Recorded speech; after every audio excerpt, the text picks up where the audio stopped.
तो मैं Orlando, Florida में रहता हूँ, जहाँ समुद्र तट सभी प्रकार के लोगों से काफी भीड़भाड़ वाले हैं। ये बस एक और दिन था। मैं वहाँ तैर रहा था और पानी में खेल रहा था और मेरी माँ समुद्र तट पर मुझसे कुछ ही दूरी पर बैठी थी।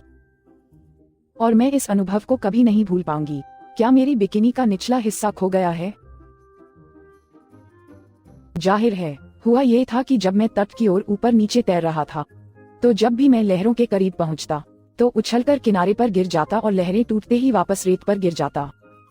यह मजेदार है। ठीक है, मैं इस लय में आ गया। किनारे के पास कुछ बार ऐसा किया, फिर धीरे धीरे उस जगह तक तैरा जहां धारा थी, ताकि यह मुझे थोड़ा और आगे ले जा सके। जब अचानक एक बड़ी लहर मेरे पीछे से आए और मालगाड़ी के जोर से मुझे कुचल दिया। मैं पानी में गिर गया और इससे पहले कि मैं कुछ समझ पाता, मैं ऐसे लुढ़कने लगा जैसे मैं वॉशिंग मशीन में हूँ।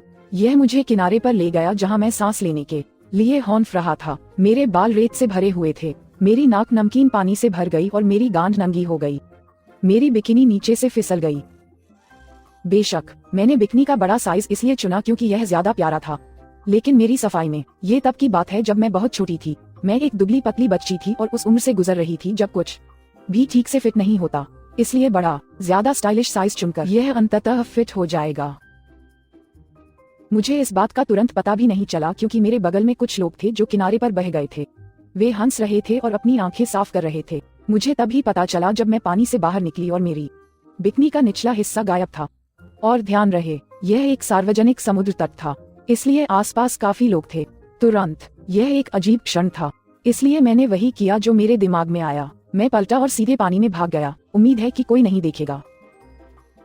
मैं वहाँ बहुत देर तक खड़ा रहा क्योंकि और भी लहरें मुझे पीछे से किनारे पर धकेलने की कोशिश कर रही थी। मैंने बाहर देखा और अपनी माँ को अपने तौलिए पर बैठे देखा और मैंने उन्हें आवाज लगाए। वह मुझे सुन नहीं सकती। और फिर कुछ भी नहीं। यहाँ बहुत शोर है। और फिर ये सीक्वल चुप नहीं होंगे। और फिर और फिर और फिर जब तक कि उसने आखिरकार मुझे वहाँ नहीं देखा, अपनी बाहें फड़फड़ाते हुए। लेकिन उसने मुझे अनदेखा कर दिया क्योंकि वह धूप सेक रही थी। क्या तुम गंभीर हो? मेरे लिए सौभाग्य की बात है कि जब ये सब चल रहा था, कुछ सर्फर दोस्त मुझे देखने आए। शायद इसलिए क्योंकि मैं पागल औरत की तरह चिल्ला रही थी। मैंने सफल लोगों को बताया कि क्या हुआ था और आखिरकार तब मेरी माँ को एहसास हुआ कि कुछ गड़बड़ है और उसने मुझसे पूछा कि क्या गड़बड़ है। तो मैंने उसे अपनी छोटी सी दुर्घटना बताई कि मेरी बिकिनी का निचला हिस्सा फिसल गया। इतना ही नहीं, वह अभी भी 100 फीट दूर थी, इसलिए मुझे ये सब एक अजीबोगरीब तरीके से समझाना पड़ा। भगवान, मैं बहुत शर्मिंदा थी। आखिरकार उसे समझ में आ गया कि क्या हो रहा था और वह मेरे शॉर्ट्स लेकर भागी, जहां मैंने जल्दी से उन्हें पहना और सीधे घर चली गई। मैं बहुत गुस्से में थी।